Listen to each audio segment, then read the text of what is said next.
teacher. So if you want to say it, you know what that is? Oh my god, you know what that is? Again, I used to live in London, and I had not a clue whatever it was, but you know, I got married, and so I moved there. And then I realised the more I moved into the Midlands, the more people were like, yeah, I know exactly where that is. But in London, people are like, I've never heard of that in my life. So I'm really surprised that no one knows where it is. But it's about 25 minutes away from Northampton.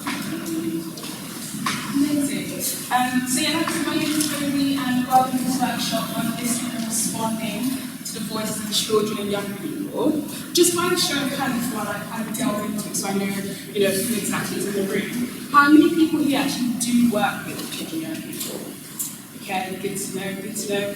And people are interested in working with children. Okay, fantastic. So I'll tell you a bit of myself, and then we'll go into this workshop.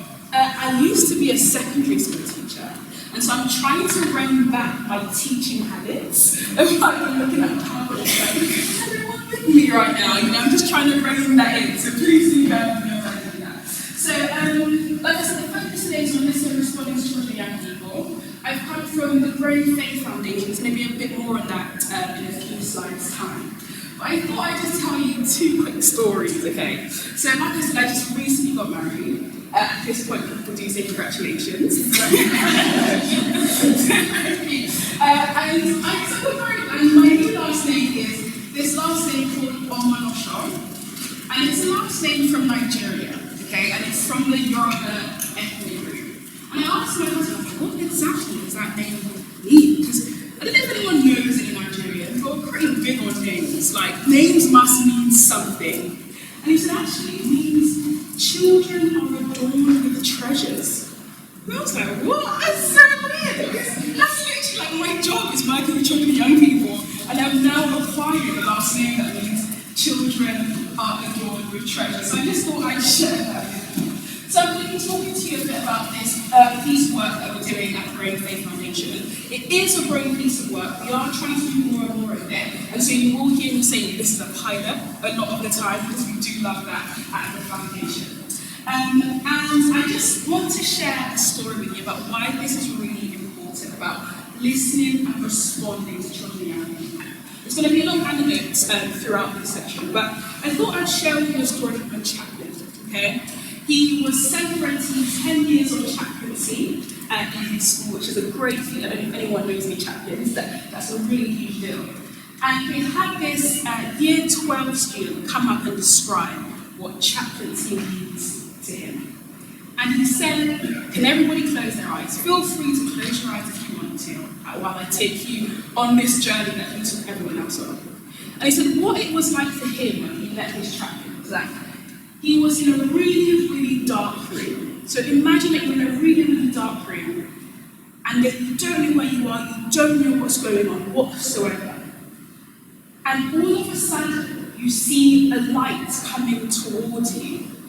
And it's just really tiny, but it gets closer and closer and closer and closer. And eventually you see actually it's someone holding this light. And this person comes towards you and walks alongside you. And then before you know it, you see what the room is like, you see the path out, and you see where you are going. And he said at this point, everyone opened their eyes. And he said that's what chaplaincy was like for him. That when he met his school chaplain in year 7, that's what the journey was like for him from year 7 to year 11. Now, I'm sure not everyone here is a chaplain. I'm not a chaplain. But I was just thinking about how can we make sure that scenario, how can we make sure that we have the tools to listen to what children and young people need? And if we're not necessarily in the space to give them those tools, how can we facilitate the space for other people or people that we know to be able to do that? And that's what I hope to kind of share with you today. So I thought I'd share a video with you. So this is part of the job that I do, which I will go into eventually, I promise. So it's from a group of young people that I met in London, and I said to them, what do young people need? I do find myself asking them a lot of questions. I say, what do young people like? I don't know. You tell me what do young people need. And we've got 2 snippets from what 2 of them said.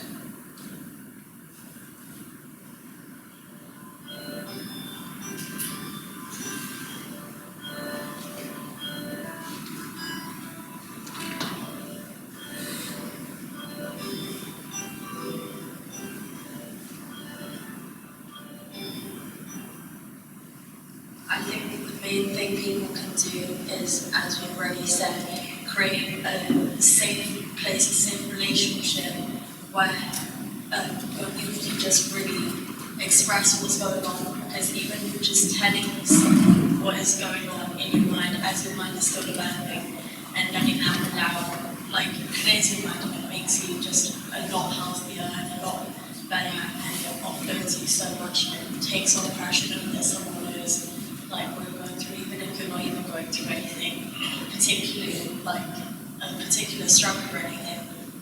Just unloading and letting off some steam really will help you, like, you know, better mental state to overcome stuff in the future. I think one thing you should know is sometimes we don't know, and so when you ask us questions, sometimes we might not know the answer, but we know that we want something different than what's happening, so we do need a lot of your help, rather than just us kind of making a lot of the decisions. We do need help and guidance on that journey.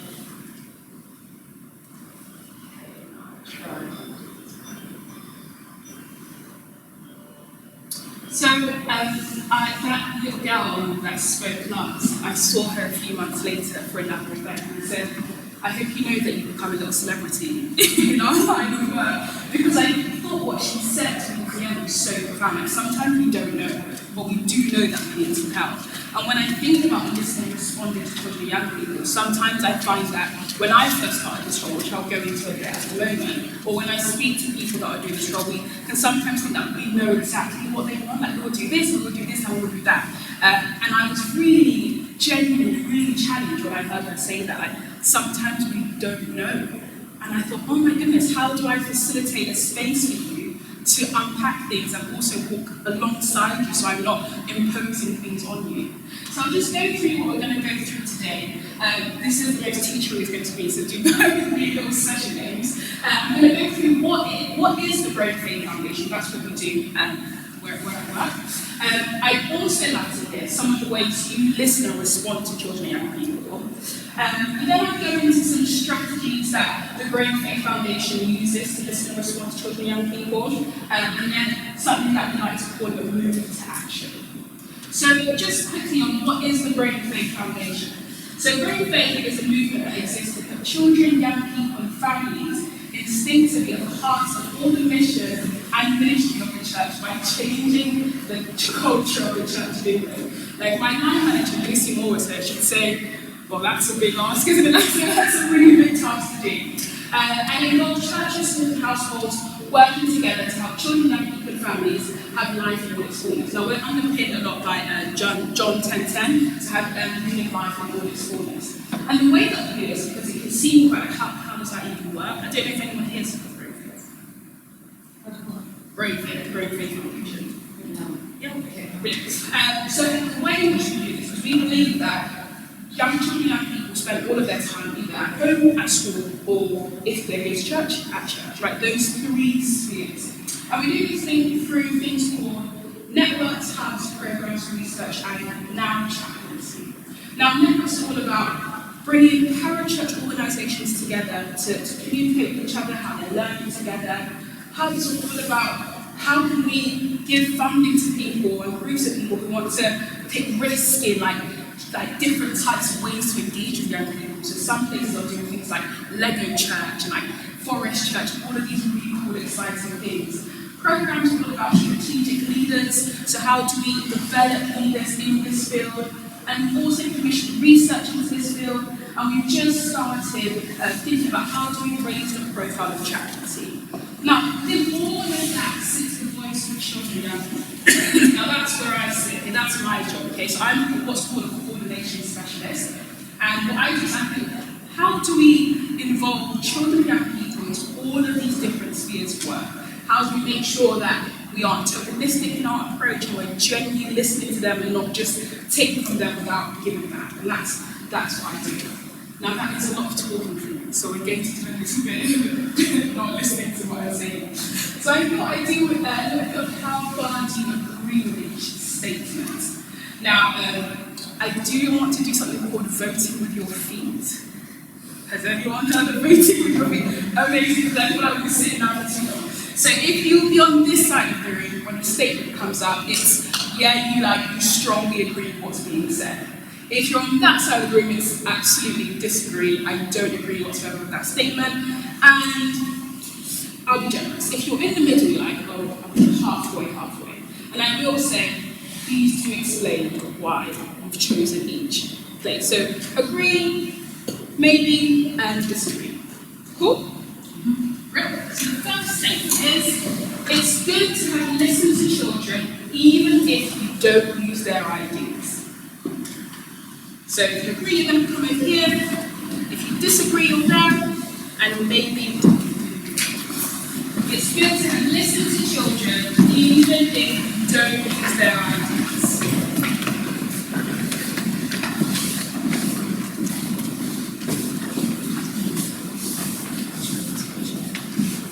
So agree,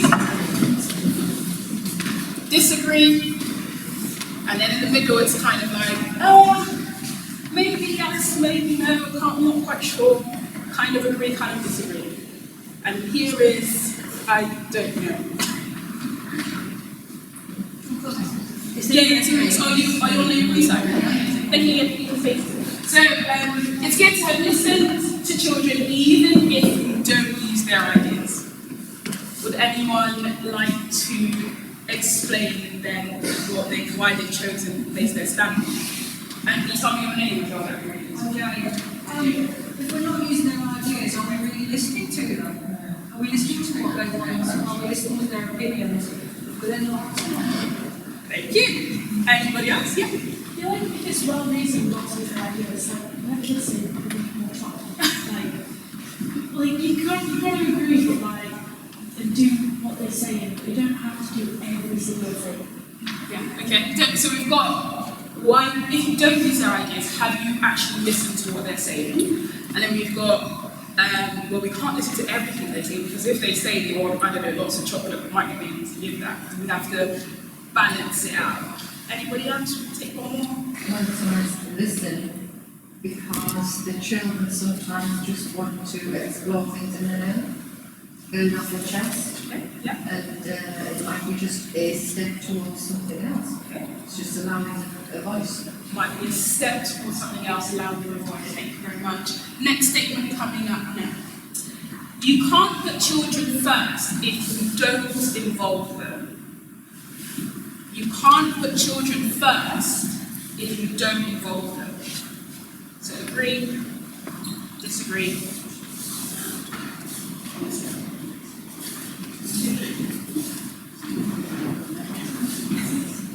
So you can't put children first in the work that you do if you don't involve them in the work that you do. So I can't say I'm all about working with children and young people if I don't put children first.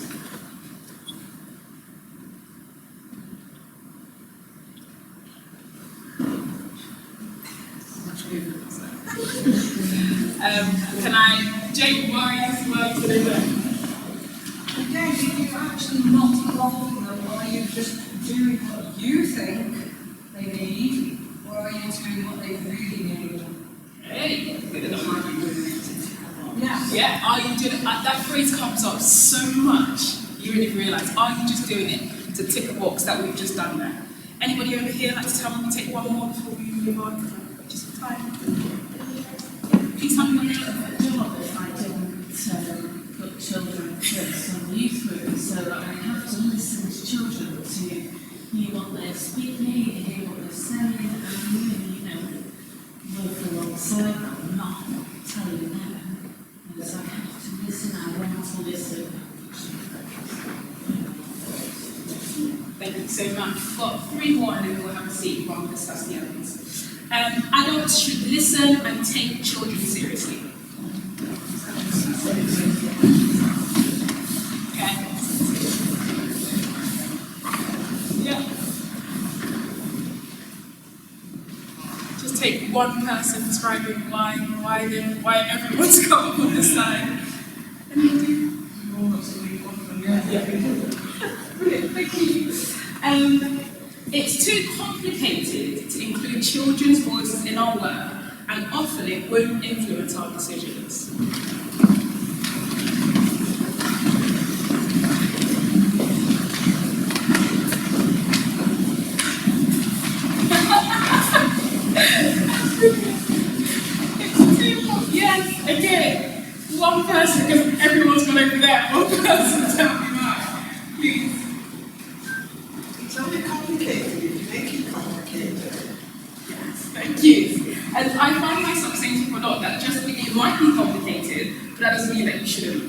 do it necessarily.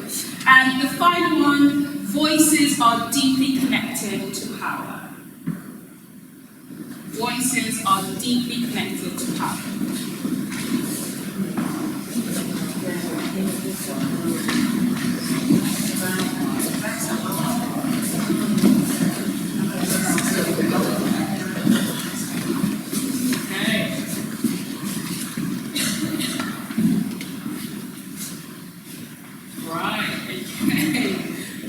Would anyone on the disagree side here to explain why you disagree with that statement?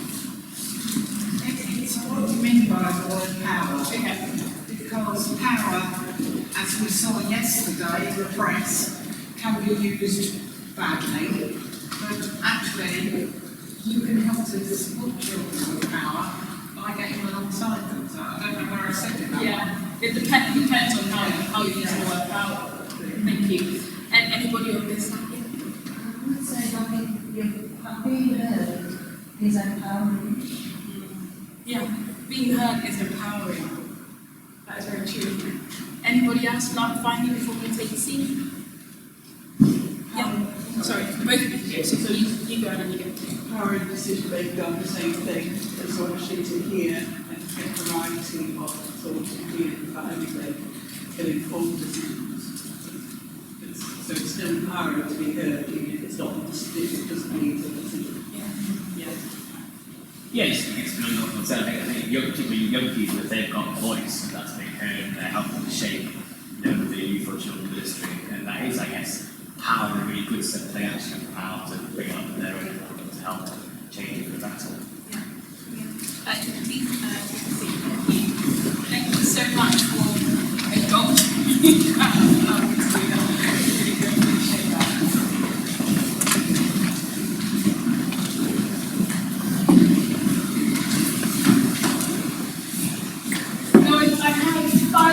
Statements on here, and I'm not going to make you voting on your feet.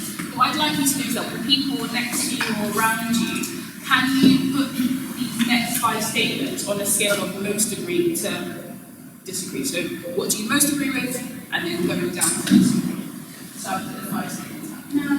I'll read them out to you because it is a bit hard to read. So listening to the voice of children, young people needs to have purpose. Children have the right to give their opinion freely on issues that affect them. In many organisations, hearing the voices of children is totally still. The mighty lions will not listen to the tiny mouse because they think they are so important, but even the tiniest mouse can make the biggest difference. It's about changing attitude and mindset that just because they're a child, their opinion doesn't matter, and only adults can make decisions.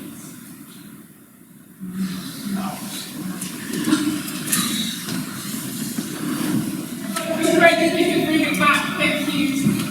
And I'd love to hear, because I can hear so many different discussions here. We can't necessarily put them in order, or discussions about tokenism, etc. And I'd love to hear a bit about that before I go into how we as an organisation attempt to listen and respond to the young people. So it'd be great to go through my group before we move on. So can we start with this group here? Is that okay? What order did you put them in, or could you put them in an order? We couldn't put them in an order. We felt that it was very, very impossible for us to rank them, and that there were too many variables as well with each statement to be able to rank them in any order. Yeah, you're not the first group to have said that. I did this exact same exercise in October, and literally exactly it's too difficult to put it in order. I'm always interested as to why. Is there a group? Is that one group at the back or 2? Did you, this group, behind this group, did you manage to put them in order? I didn't know whether they were supposed to put them in order, because how far do you agree with each statement? Mm-hmm. So you can agree with each statement just equally. Okay. It's not which you agree with most. You can say, I totally agree with the first one, totally agree with the last one, don't agree at all with the middle one. So which one don't you agree at all?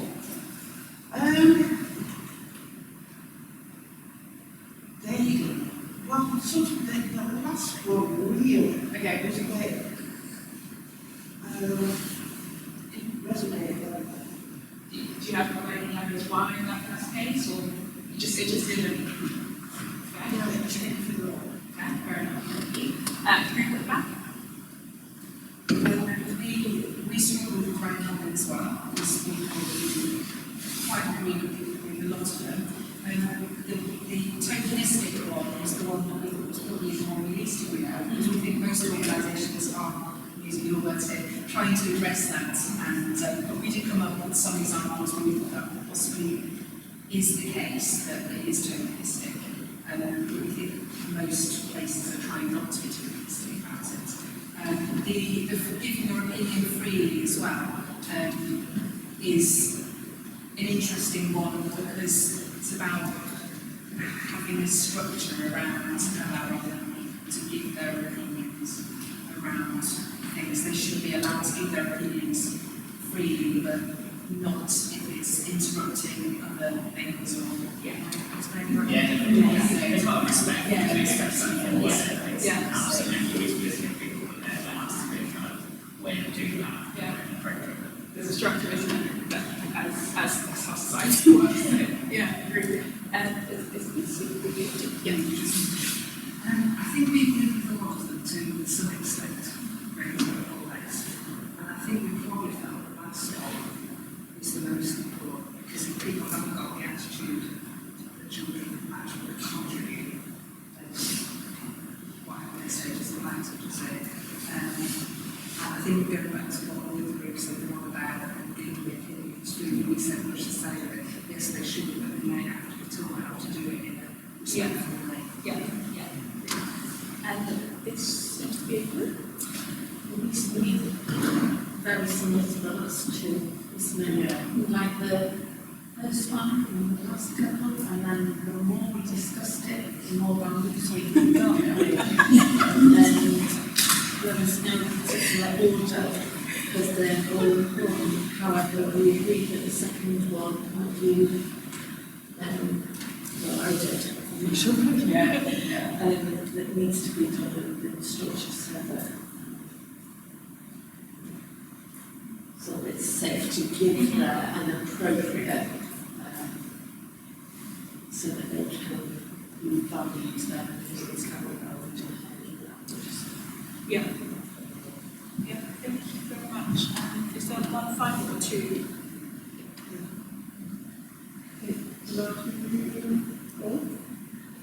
Personally, I found the first one hard is because the need to have a purposely actually needs this one is fundamental in purpose. So it doesn't necessarily need to have a structure or a clear idea of where you want it to go. You've already got your agenda there rather than listening. So sometimes you want to do that, sometimes you want to just see what it comes out. Thank you very much. It's been really interesting to hear what you all have to say. I did say, did anyone guess which two first were like in the young?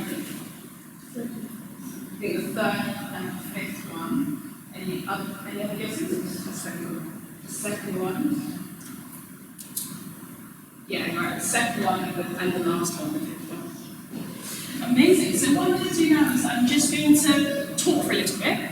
Just have to give a bit of just about to there. Just a little bit about how we as a Bring Faith Foundation are attempting to do this work. So like, I can't remember, did you tell me? Spoke about many organisations are trying not to be tokenistic. Yeah. So that's what we're trying to do, not to be, and I think everyone is trying to do that. So I'm going to speak a bit about how we are trying not to be tokenistic and how we are attempting to listen and respond to children and young people, especially on a national context, because we do sit within the national church. So I thought I'd share this with you. Someone showed me this the other day, which is from the UN. So children have the right to give their opinions freely on issues that affect them. Children, adults should listen and take children seriously. That was really important.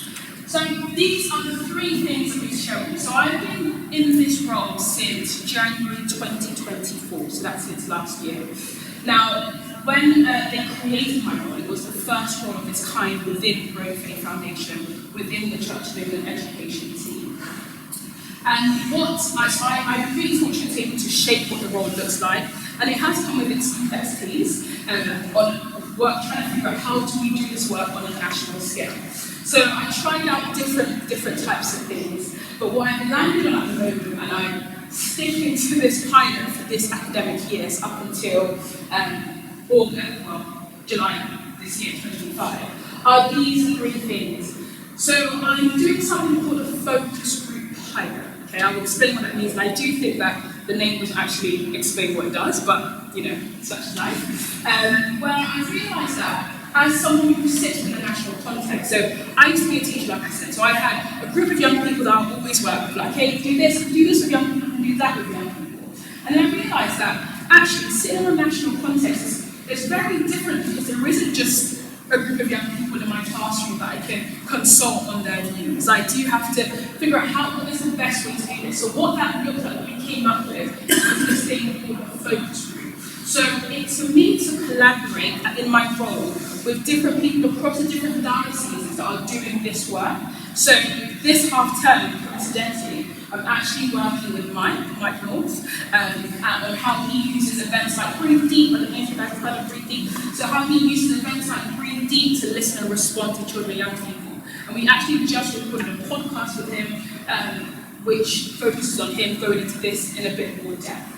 And so what I'm doing, so in the first half term, I worked with an advisor in Bath as well, who was looking at workshops and going into schools doing transition work to listen. Then in the second half term, I was like someone doing something called listening groups. So he'd go into work with different like churches or schools or whoever had access to young people, because he realised that in his context, he couldn't just directly go to young people, because what he was lacking was a relationship. So they might not tell him, because they might not feel comfortable speaking to someone they don't know. And so what he did was that he said, actually, why don't I ask the question to the trusted adult, and then they ask the question to the group of young people that they work with, and it all comes back to me, because that's a space in which they feel comfortable with. And so I did that, and I worked with Mike this half term, and I'm working with a few more people as the year goes on. Because what I realised is that within my job, even though I've come from a space of working directly with young people, what my job is actually is to facilitate and to collaborate. How can I showcase people's work? I think that, as you know, Mike is doing fantastic work in Sheffield. How do I showcase that to every other diocese that say, hey,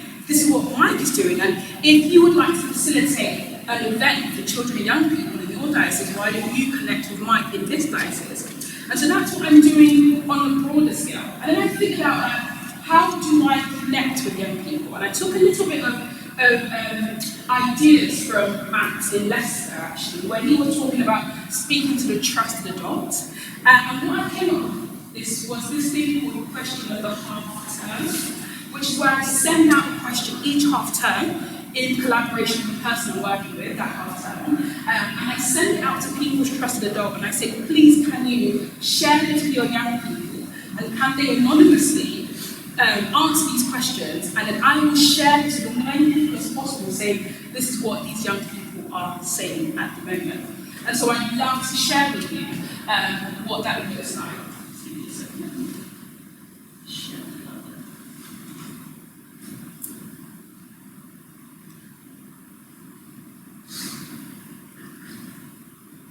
So the second half term was all about poverty, and we're doing this in collaboration with another person on my team who's doing work into poverty across, particularly north across the country.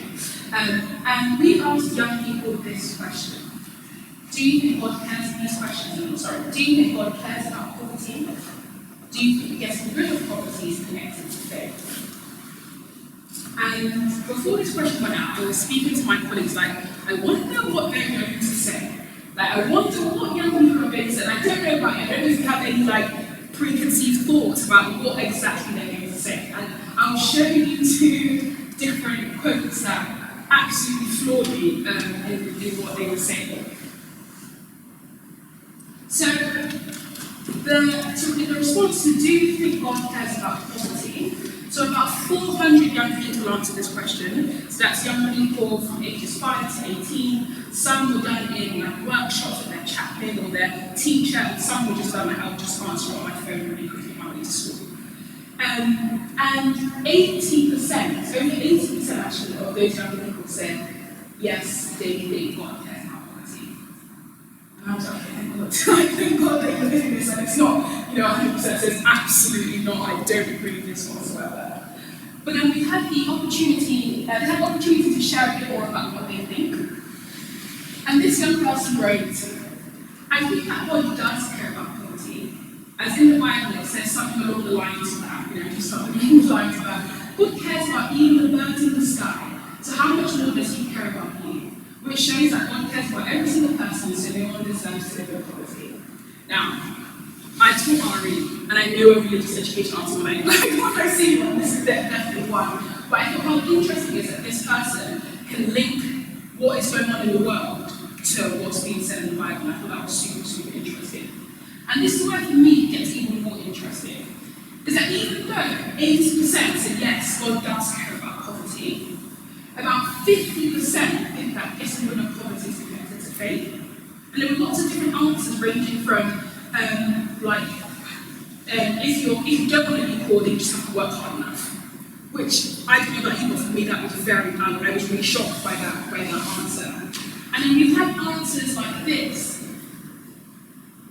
which say, in my opinion, if God really cared about poverty, he would help us eat all nothing. Or if God is not helping the people in poverty right now, that shows that he does not even care, even though he has the power to stop it. I was really challenged by that answer.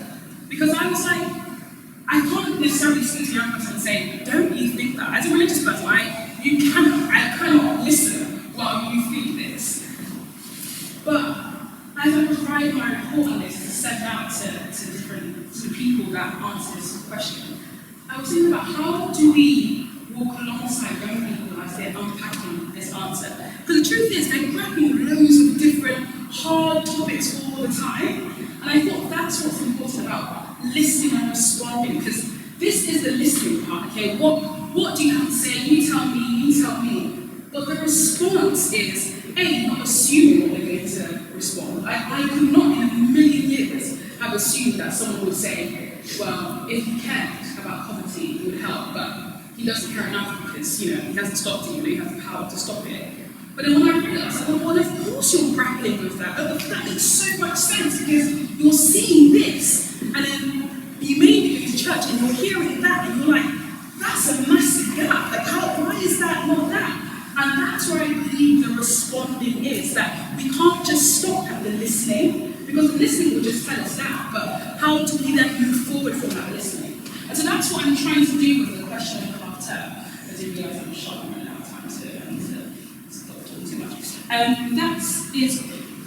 that's what I'm trying to do about the question of the half term, is trying to listen to as many young people as possible, but then write a 2-page report really quickly to send out to people and say, hey, how can we respond to what young people are saying to us at the moment? And then so those two things are part of my response material.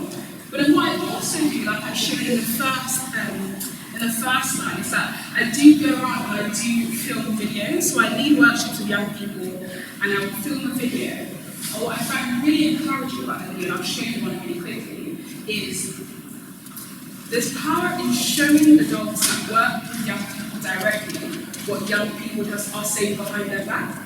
Because sometimes I feel like, you're laughing because it's true, so I feel like sometimes you don't have time to ask them those questions. Because you might be working with them on, like, we have to get this done, we have to get that done, we have to get this done. And I'm showing this video that they did with choristers in Derby Cathedral. And this young girl spoke to me in depth about how she came to faith purely because she was a chorister. And she said something really useful. I was like, how did you become a Christian? She said something like, because I was here. And that sentence truly blew my mind. I'll just show you that super quickly.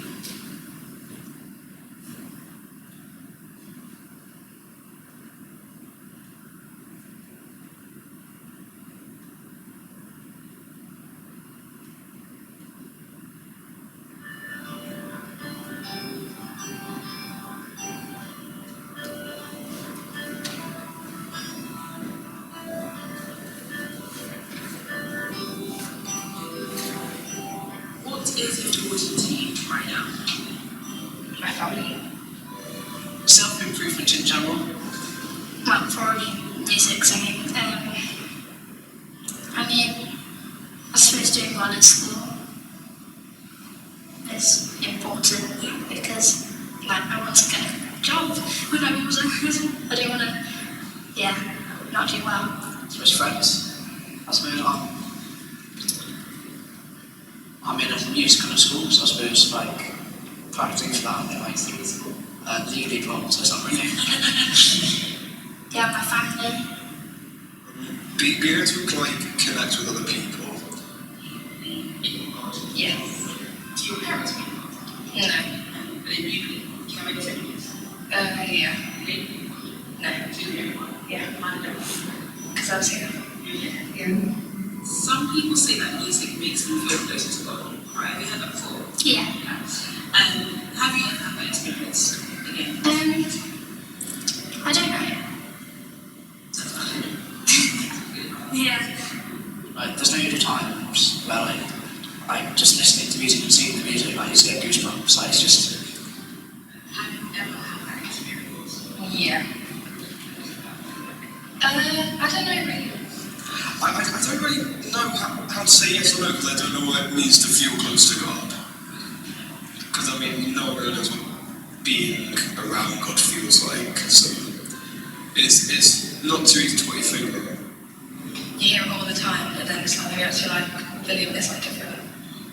When you familiarise yourself with the music enough, then you can just start to take in the lyrics piece by piece, and it does give you a sense of it. You know, if there's something bigger out there than just all this.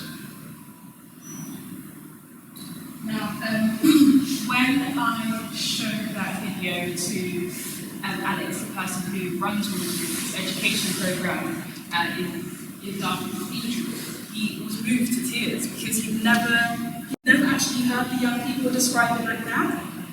What he does is that he does really brilliant work where he gets them to sing all of these beautiful Christian songs and explains that, what does this mean? Like, how old was Mary when she had a baby, and how do you think she felt, and being able to delve into that.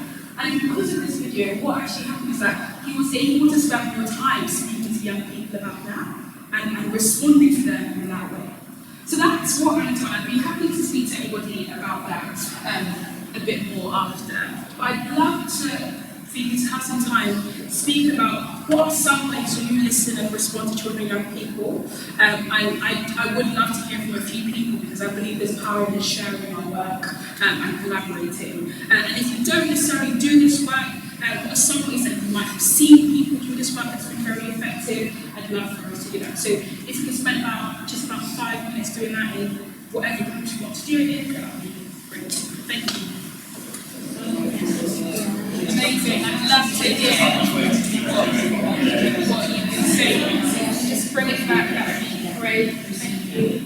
Thanks so much. I'd love to hear kind of what you do really, and what are the ways that you listen and respond to young people, what have you seen that's really effective for great. I know I went this way last time, so I'll come this way this time.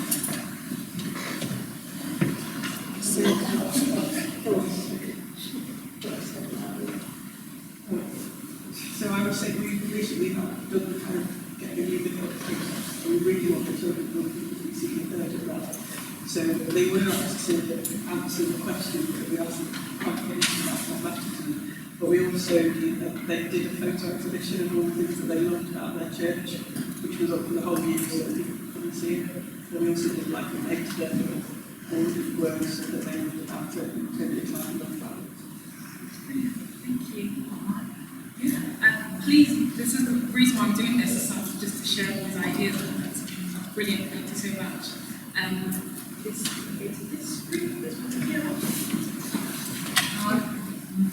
While I was just telling my experience of going back to working with children in a church context, work with young people for quite a while. Just recently, taking over the junior church and trying to get their own ideas of what they want. So the first week I went in and I said, right, okay, I want you to be leading our sessions. What do you want? we just want to bake. And every week they get it, oh, it's done. No, we can't ship every week. But I've sort of been in place since Christmas time, and I'm already beginning to see that they're beginning to not mould into a group, but they're beginning to listen to each other on Sundays, and they seem more of a collective and caring about each other than they were before. So although, they're still not great, and I'm not great because I'm quite, I find telling stories and that quite difficult to them. I think we're muddling along and we're getting there slowly, but I like that idea of asking the children what they like and what they like about the church. I think that's I might pinch that idea. Because the point of what was already done. Will you just please do. I've been the post now since the project worker Donald has I've moved here from North Wales, and so it's a completely different context. And I was fortunate enough to bring 4 of my youth to Breathe Deep. And one of the lads, he suffers with acute anxiety. He went up and got anointed by the bishop. And these kids are not your typical kind of middle class church kids at all. Things about them different. He said, gosh, I feel different. And that was just a beautiful moment to be able to go up with him. Also, I'm in Oasis Academy, and I go in once a week and do something with the student affairs. I say, you're not here to talk about Christianity, if you're sharing your faith, that's great. So kind of bridging the gap between Muslim kids, girls mainly, that share what they're doing right now in their faith, and that gives me a really good opportunity to share what we're doing as church, and it's kind of a transactional thing, and it's absolutely lovely. So, really enjoyed my day. Thank you. Were you just to? Oh yeah, please. I want to hear. I mean, I just think it's quite difficult to learn to have to different lives, so some of them can't even speak. But I do try very much for me to be something special to remember and ask them about it. So just so they know that they've listened to and heard, there's no part of the stage of what you've been talking about. I'm literally about to speak now for the last minute on the slides. Thank you for sharing that. Bring it back. Anyone wants to share? What talks about variety, we see ways in which you can be running like a group, youth groups, that kind of thing. Hearing the young people where they're at, their faith, and kind of making it bespoke to them, so they're helping them to take that next step towards appropriate where they're at. Yeah, I think I actually from one of their history as well with young people. It's good having that one-to-one time. Hearing each other, but actually just being part of their lives and going what's involved with their journey. In terms of getting feedback, we quite regularly ask them what they enjoy. I was saying to our AGM on Monday, so it's trying to gather in creative ways from all our different groups what the young people appreciate and things which we can take to our AGM to feedback to everybody else. And we also run like a youth drop-in, which is the focus of that is it's run by the young people. So they're able to say what they want to do and how they want it to be run, and the adults facilitating it will listen to that and then allow them to do that. So that's Thanks for sharing. It's a real privilege when you get to work with young people that can be online. Thank you for sharing that. So we're discussing what's the difference between a child and a young person, and when they're in transition from one to the other, and what difference it made. Children tend to be sort of what they would parents told to be. And it looks for parents to say people out, young people beginning to explore that people, they realise they're people in their own right. And at that stage, we thought that it was really quite difficult for them to express anything because they're in such a muddle in their own minds. To ask them their opinion, they just won't. I usually have more time to go into that, but I couldn't usually do that distinction. And in this group, Food. We were privileged to want to study that. yeah.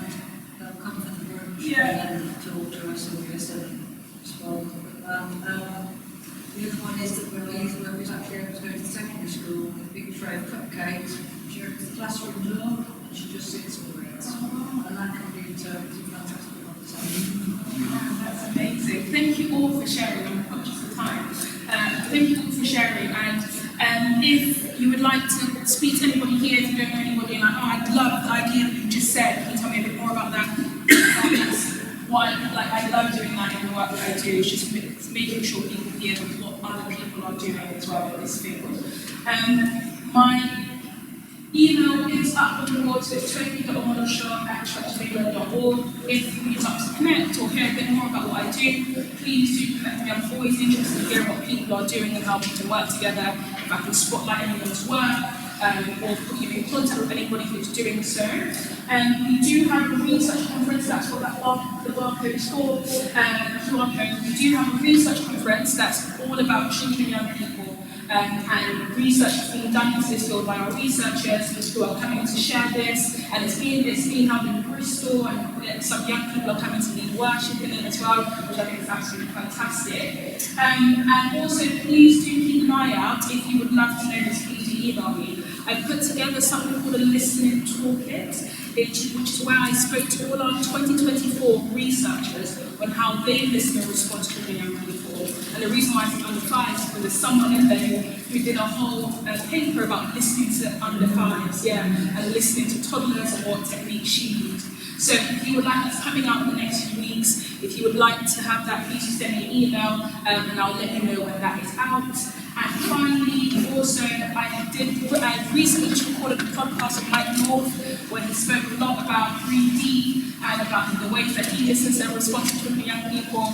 And I think he's amazing on the work that he does. So if you want to listen to that, it's coming out next week, Wednesday. Please do let me know, and I'll share that with you. Otherwise, thank you so much for coming to my workshop. I hope you guys have a lovely day. Thank you.